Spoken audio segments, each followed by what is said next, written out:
So the Chicago Bears signed their cornerback Kyler Gordon to a 3-year, $40 million extension that includes $31.25 million guaranteed. Pretty good deal for Kyler. I think he's an underrated corner, and I think the Bears secondary is definitely one of the best in the NFL. Sure, it's not as good as the Texans right now, or maybe the Broncos. I feel like those two teams plus the Eagles probably have the top 5 best secondaries in the NFL, but I think the Bears secondary with Kyler, Jalen Johnson, some pretty good pieces there.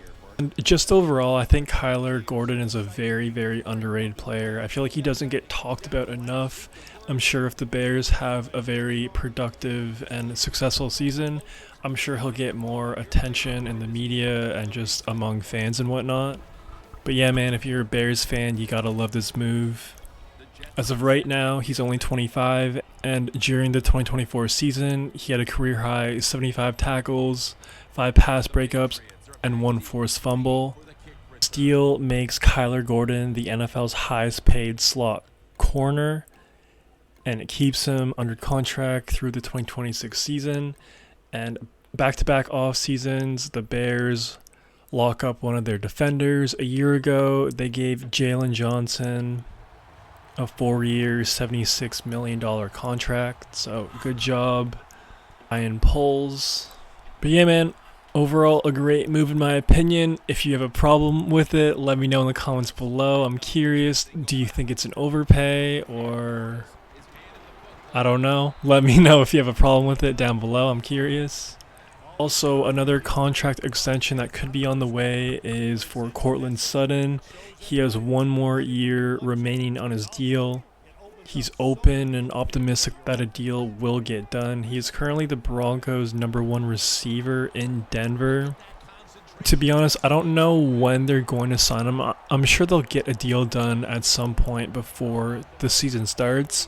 But at the same time, if they do allow him to play out his final year of his contract without a contract extension, I would totally understand that, just because the Broncos have so much depth at their wide receiver position. And because of that, I feel like he can kind of be expandable.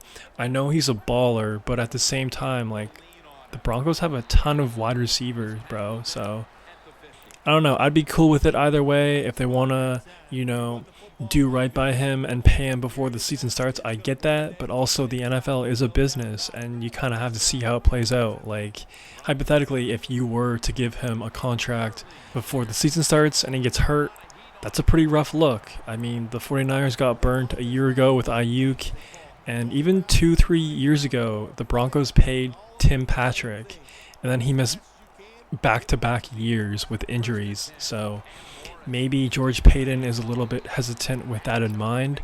I'm not sure, but if you were George Paton, would you pay Courtland Sutton, or would you allow him to play out his final year of his contract? Let me know in the comments below. And yeah, man, just speaking overall about the Bears and the Broncos, I feel like these two teams are sleeping giants. And I know the Bears have had so much hype in the past 3-4 years with Caleb a year ago, and even Justin Fields from 2 years ago. There was playoff aspirations at the beginning of that year as well. But man, the 3 most important things for an NFL franchise to be successful is a quarterback, a good owner, and a good head coach.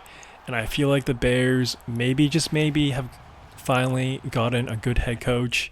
Eberflus, I understand why he got the head coaching position. He's a pretty good defensive coordinator, and he put together some pretty good defenses for the Bears, but overall as a head coach, he just was not qualified for that job at all, and it showed. Plus, man, it's not the early 2000s or even the mid-2010s anymore. It's an offensive quarterback-driven league, so at this point, they drafted Caleb. They're going all in with their offense. Their defense is solid. You just need somebody to make sure Caleb develops well, and I really think Ben Johnson's going to do that, man. And I know for all the naysayers out there, oh, he's a first-time head coach. Oh, we don't know, blah, blah, blah, blah, blah. And all that's fair, but he's very familiar with the NFC North. Look what he did with the Lions offense the past 2-3 years. The Bears defense has been solid for the past 2-3 years, so I expect the same. And yeah, man, I'm just a believer in the hype. I really think he's going to elevate Caleb and this Bears offense. They have pieces, man. Even outside of Caleb, they have pieces on that offense. You know, they have Cole Kmet.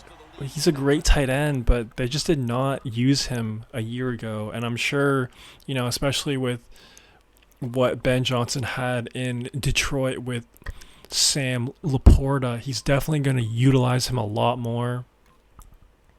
DeAndre Swift, Roshan Johnson, two great RBs. DeAndre had pockets of looking pretty good, but I really think Ben is going to make him a more consistent back. And I really think the hiring of defensive coordinator Dennis Allen is really an underrated one. He's a proven great defensive-minded guy, been around the NFL for a long time, so I don't think the Bears defense is going to miss a beat. So I totally expect the Chicago Bears to make the playoffs. For the 2025 season.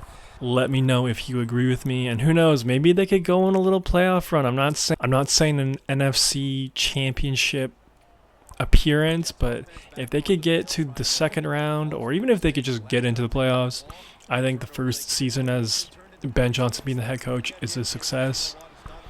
And as far as the Broncos, man, they made the playoffs a year ago. Bo Nix's first year in the NFL. They made a lot of great free agent acquisitions, and I expect them to make a splash in the draft, drafting one of the top RBs.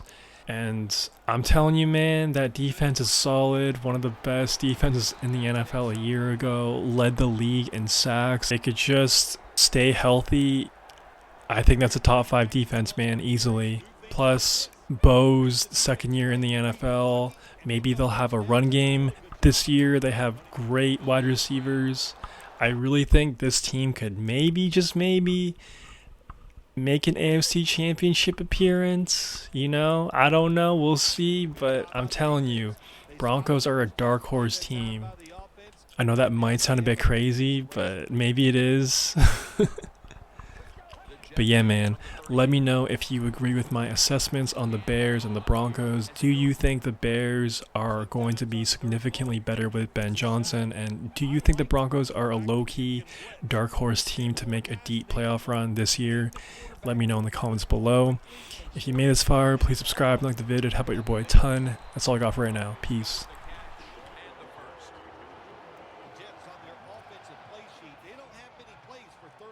Situations, but that is a really nice job that time by the offense, the quarterback. They pick up the first down. That'll get you going. High towers in on the tackle. Always good to have these types of runs. Yeah, it's not a first down, but it sends a message. It shows everybody that you can run it when you want to, and also it opens up so many other things for your offense. Second down and 5. And Morris is going to secure the handoff. He's averaging about 4 yards a carry. If you want to run the football with success, you're going to have plays like this where they pick up very little yardage. Don't listen to the fans. Keep running it, and it'll work. Tackle's made, and the first down is picked up. Morris is able to get it done that time. Why? Because he has the power and the will to make it happen. Third and short, he just gets it done with sheer willpower. 2-minute warning looms, and this may be the last play before it hits. Running away from the pressure. Taking off. Gains 20. And we've reached the 2-minute warning.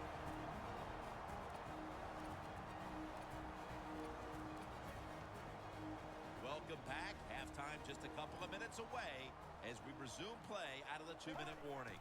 Now 1st and 10. And incomplete pass that time as he threw it short.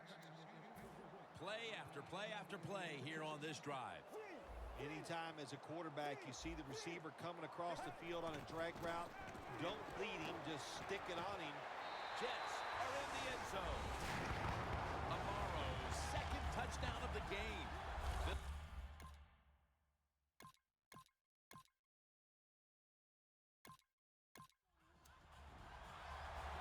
Jets have had a lot of success in this game offensively, but they've still got a lot of work to do as they come out for this next drive. Well, I think it's easy for them in a situation like this. They know they're going to score a lot of points, so you stay aggressive, you keep calling plays, keep throwing that football down the field, running it with power, and keep scoring points. Right now, this offense doesn't have much to complain about, holding on to the lead here in the first half. And the passing game partner has been very sharp. Well, they're probably going to complain that they could have more points because you can never have enough points, Jim. We all know that. But the offensive line, wide receivers, quarterback, and even the coach on the sideline all